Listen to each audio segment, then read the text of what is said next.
something that really gets on my nerves and irks me is how people just want everything to be oversimplified, look at everything in black and white overgeneralizations. And so really everything is so nuanced. You can get so extremely meticulous with everything if you really, really want to consider all of the factors at play and have an accurate analysis of it. And specifically when it comes to fighting, I want to talk about how it's like there's like insecurity on all sides, right? Like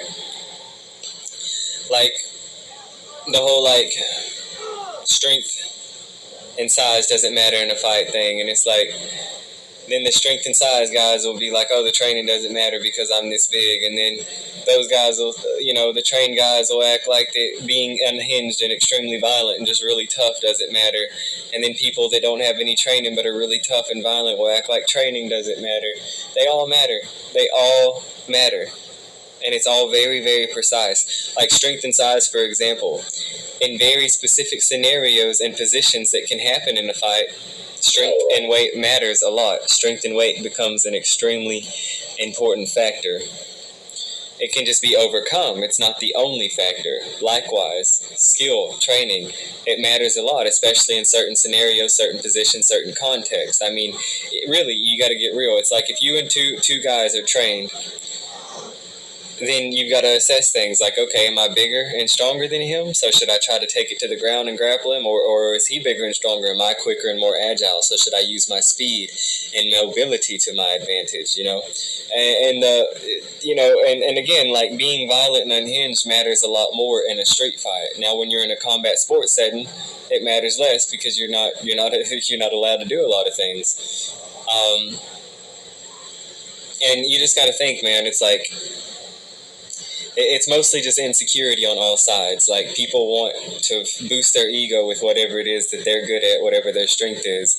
And then when they see other strengths that they don't have, they just want to downplay it and shoot it down. But nothing is just overgeneralized and simple like that, man. Everything has so much nuance to it, especially when it comes to something like fighting, right? Like, you got to think about how incredibly physical and athletic of an endeavor fighting somebody is. Like each second, this split second, speed matters. This next split second, endurance matters. This next split second, strength matters. And it's a big, massive combination of all these different factors, and how much they matter is constantly fluctuating depending on what's happening in the fight. And again, people do this with everything in life, not just fighting. Everything gets overgeneralized, and it's not helpful at all. It's not a good thing. Every factor needs to be taken into consideration. This is the way that people judge other people too, right? Like, it just, you say one thing, you do one thing, they automatically just fill in the rest with their imagination. People, and we should be aware of generalizations because generalizations are pointing towards something that's very prevalent, right?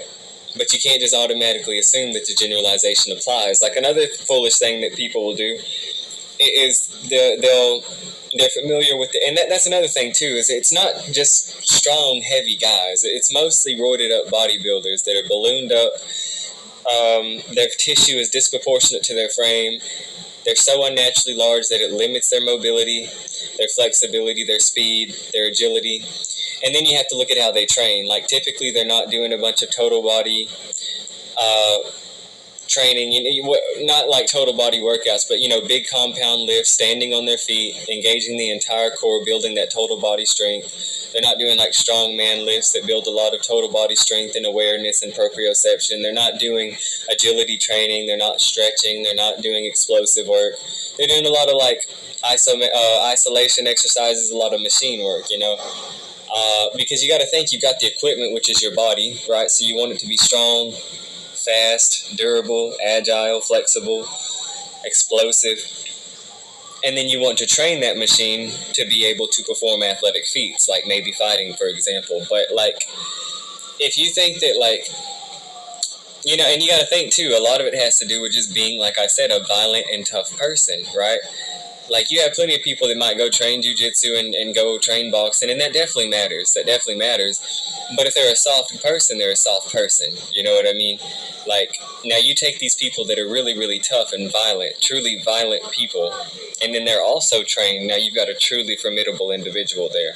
And I'm sorry, it don't matter how well trained you are. I mean, it does in and of itself, but it doesn't matter when it comes to things like the fact that somebody can just slam your head into the concrete, right? Somebody can just, like, again, there's ways to overcome this. It's very, very nuanced, but I'm just saying, it's like being trained matters. Size and strength matters. If it didn't, then the pro UFC fighters could go and beat chimps in wrestling matches. That's never going to happen. A chimp would rip their arms off. Like, come on, get real.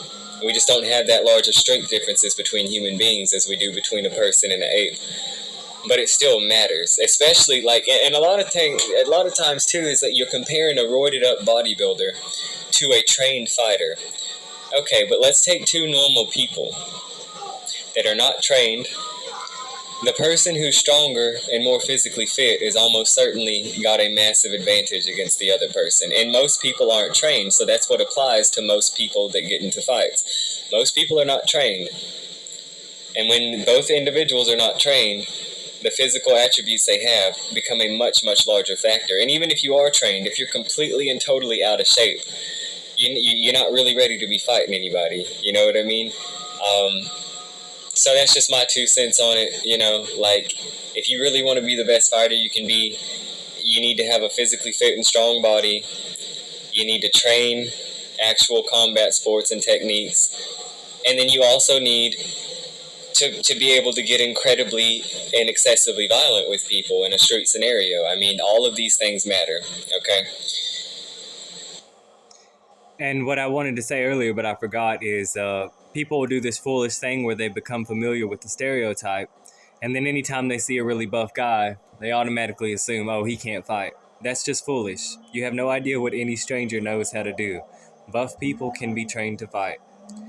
Um, and like I said, what you really want to do is have a capacity for extreme and excessive violence, train street fighting and self-defense, train martial arts and combat sports, and then also be very physically fit and strong. If you have someone that's large and strong, trained, and unhinged and violent, you've got a seriously formidable individual.